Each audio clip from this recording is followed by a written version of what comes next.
Selamat datang di Movie Trip.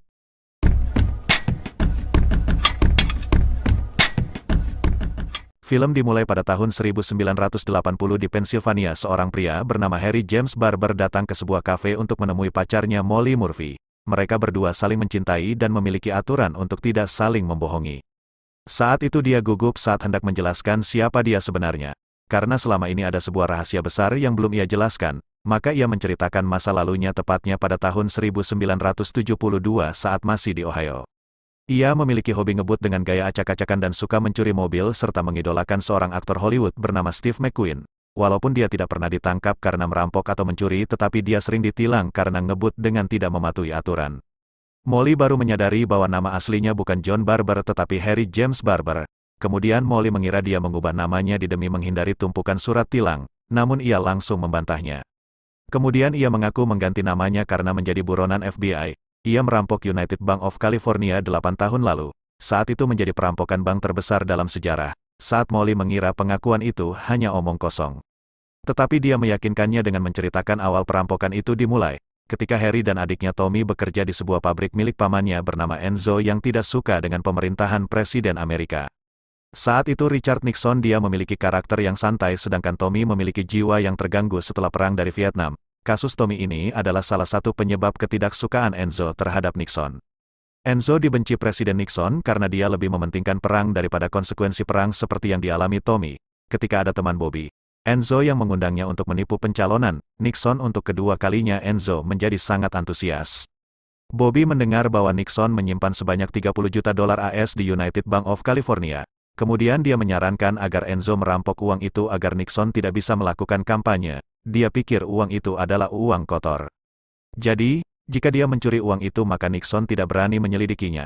Paul sebenarnya tidak setuju dengan niat ini karena mereka sudah memiliki bisnis keluarga yang cukup sukses, tetapi karena dia tidak suka presiden.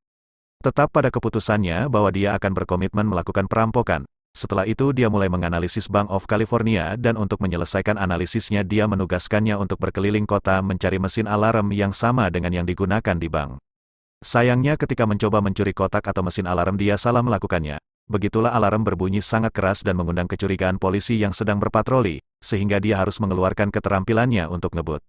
Saat itu dia masuk ke tempat yang sempit dan berhasil membuat dua mobil polisi yang mengejarnya tertinggal di belakang. Malam itu Enzo dan dua saudaranya Paul dan Ray membahas solusi untuk mesin alarm di dinding atas bank. Ketika semuanya bingung kemudian Harry memberikan ide yang memberikan cairan aerosol ke dalam kotak alarm agar ketika cairan mengeras dan mekanisme bel akan mati. Setelah solusi ditemukan maka 1 minggu kemudian mereka berlima termasuk Tommy pergi ke California dan menyewa villa yang paling dekat dengan bank. Enzo sebagai ketua sekaligus otak dari rencana untuk menganalisis cetak biru rencana bank.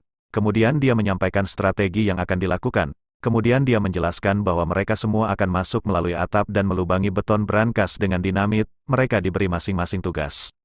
Paul menyiapkan dinamit sementara dia dan Harry akan memutuskan alarm dan sensor. Kemudian Tommy dan Ray bertugas menjaga dan membantu menyiapkan peralatan. Perampokan akan terjadi Jumat malam setelah bank tutup pukul 5:30. Sore hari sebelum perampokan mereka semua datang untuk memeriksa kondisi sekitar bank.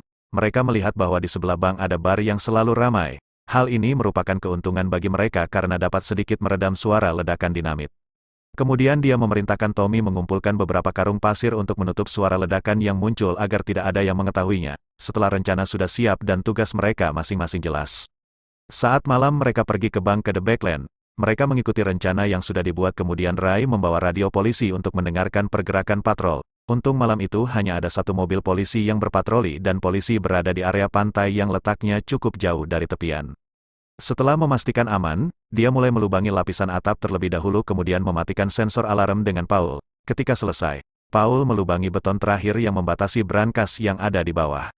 Sementara Harry menyemprotkan mesin alarm yang ada di dinding dengan aerosol yang dingin. Sementara Tommy di sebelah bank menyiapkan kantong persediaan dinamit untuk diledakkan. Rencananya berjalan lancar. Ketika semua sudah siap dinamit kemudian diledakkan, tetapi daya ledak dinamit jauh lebih besar dari yang mereka kira dan membuat bar di sebelah bergoyang.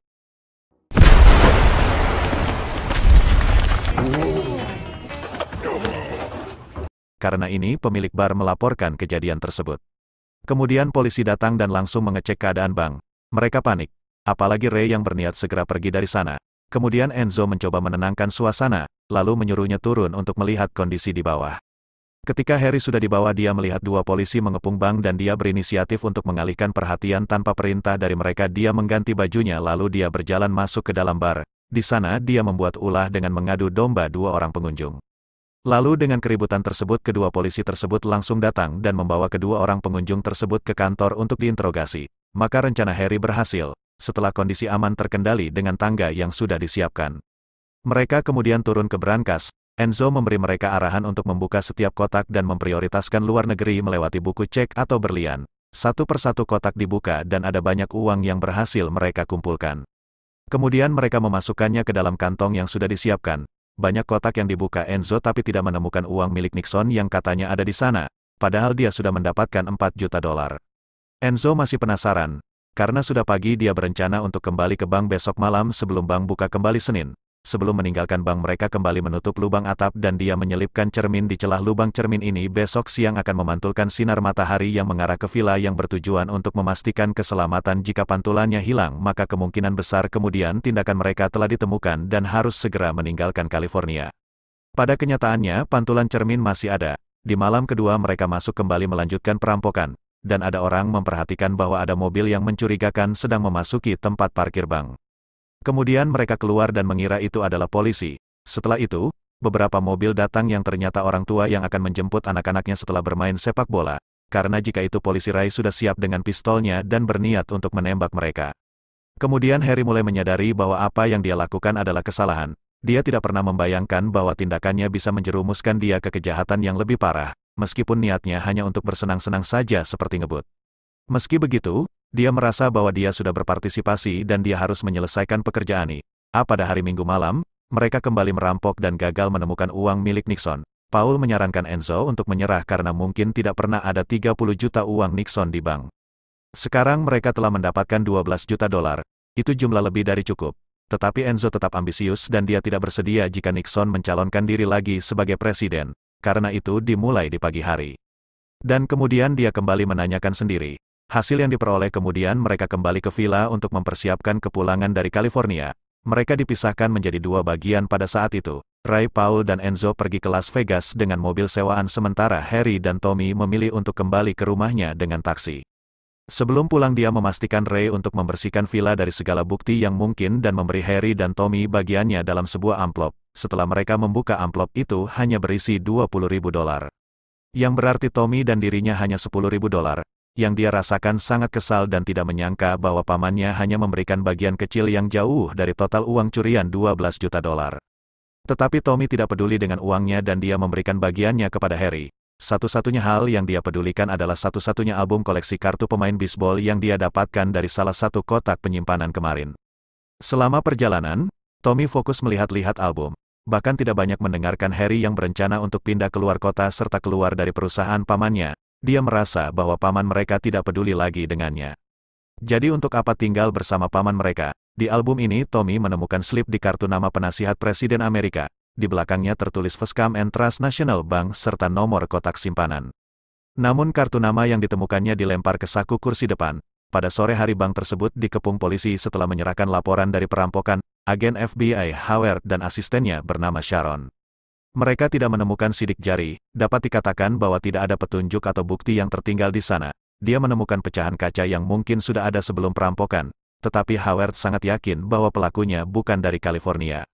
Karena teknik perampokan yang dilakukan tidak bias. Jika masyarakat setempat merampok maka biasanya mereka merampok dengan membawa senjata datang langsung pada saat jam kerja. Keesokan harinya Howard memiliki atasan dan 100 agen FBI yang akan membantu menangani kasus tersebut. Dia merasa kaget. Dan kemudian bertanya mengapa begitu banyak agen yang didatangkan. Karena dia masih bisa menyelesaikan kasus tersebut, tetapi atasannya tidak menjelaskan secara detail. Bos mengatakan perampokan itu membuat Gedung Putih di Washington khawatir. Kemudian mereka mencoba mencari motif perampokan dan mereka setuju bahwa pasti ada hubungan dengan orang-orang penting. Karena mereka tahu pembunuhan John F. Kennedy menyebabkan pemerintah menjatuhkan banyak agen dari mereka. Daftar klien yang ditemukan oleh orang yang dicurigai dari luar California yaitu Coulson. Keesokan harinya setelah Sharon menyelidiki ternyata nama itu adalah Charles Wendell Coulson, yang tidak lain adalah penasihat khusus Presiden Amerika. Kecurigaannya mulai memiliki titik terang dan dia mulai menyadari alasan pengerahan 100 agen FBI untuk satu kasus perampokan adalah karena kemungkinan target perampok uang yang ingin diambil adalah uang presiden. Howard kemudian meminta atasannya untuk menanyakannya secara langsung.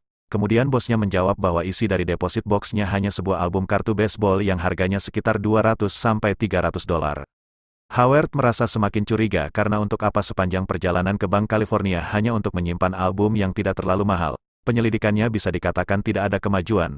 Apalagi dia dilarang oleh bosnya untuk berbicara lebih dalam dengan Coulson. Dia melihat pantulan sinar matahari yang dipantulkan oleh permukaan trompetnya. Lalu ia teringat cermin yang ia temukan di atap bank setelah diselidiki. Ternyata dugaan itu benar, cermin digunakan untuk memberi isyarat dengan pantulan sinar matahari. Semua itu masuk akal karena tidak jauh dari bank ada villa yang biasanya disewakan. Kemudian semua villa yang tidak jauh dari bank digeledah dan dia mencatat siapa penyewa terakhir. Tapi sayangnya dari sekian banyak villa yang digeledah dan diperiksa tidak ada satupun sidik jari atau identitas penyewa yang mencurigakan kecuali rumah terakhir yang mereka periksa. Rumah tersebut disewa oleh Stephen McQueen yang merupakan nama artis terkenal. Mereka lagi-lagi menemui jalan buntu dan mengira pantulan cermin salah. Tapi saat asistennya memeriksa secara tidak sengaja melihat lemari piring yang tidak tertutup rapat dan di dalamnya ternyata banyak piring kotor yang belum dicuci. Akhirnya dari piring itulah ditemukan sidik jari yang menyebabkan 5 orang yang termasuk Paul Enzo dan ketiganya berhasil mendapatkan data kecuali 2 orang yaitu Harry dan Tommy. Selain itu ia mendapat kesaksian dari tetangga villa yang melihat 5 orang pergi secara terpisah. 2 orang menggunakan taksi dan 3 lainnya menggunakan mobil pribadi. Semuanya mulai terungkap, mobil pribadi itu berhasil diselidiki dan ditemukan di tempat persewaan di Las Vegas, sedangkan taksi yang dimaksud berhasil ditemukan dengan mudah. Setelah digeledah dengan petunjuk dari penumpang yang memberikan tip besar atas nama Harry, saat memeriksa taksi tersebut ia menemukan beberapa kartu bisbol serta kartu nama Coulson yang Tommy buang di waktu itu. Kemudian dia merasa bingung kenapa ada nama bank dan nomor brankas di kartu tersebut. Jadi sebenarnya uang yang dicari Enzo sebanyak 30 juta rupiah ternyata ada. Tapi bukan berupa uang atau barang berharga melainkan sebuah petunjuk di mana uang tersebut disimpan. Yaitu di dalam bangkai laki-laki. Kemudian setelah cukup bukti dimenangkan oleh salah satu kelompok, Enzo ditangkap di rumahnya mereka sambil bersantai menikmati hasil perampokan mereka. Di sisi lain Tommy dan Harry yang tidak sadar masih melakukan aktivitas sebagai biasa. Sayangnya Tommy ketangkap sendirian gara-gara dia keluar waktu beli bahan makanan. Dia tak bisa apa-apa cuma bisa ngelihat abang yang dia sayangi ditangkap dan dimasukkan ke dalam mobil polisi. Mereka hanya bisa menetap sementara Harry hanya membalas senyuman sedih itu. Dari saat itu, Harry melarikan diri ke kota Deerwood dan mengubah namanya menjadi John Baker. Kemudian dia mengubah penampilannya dan diterima bekerja sebagai bartender. Disitulah awal pertemuannya dengan Molly. Mereka berpacaran dan Molly tinggal bersamanya di lantai 2 gedung bioskop yang terbengkalai. Bioskop masih beroperasi di lantai 1 dan terkadang Molly membantu pemilik bioskop mengubah tampilan nama film sedang diputar.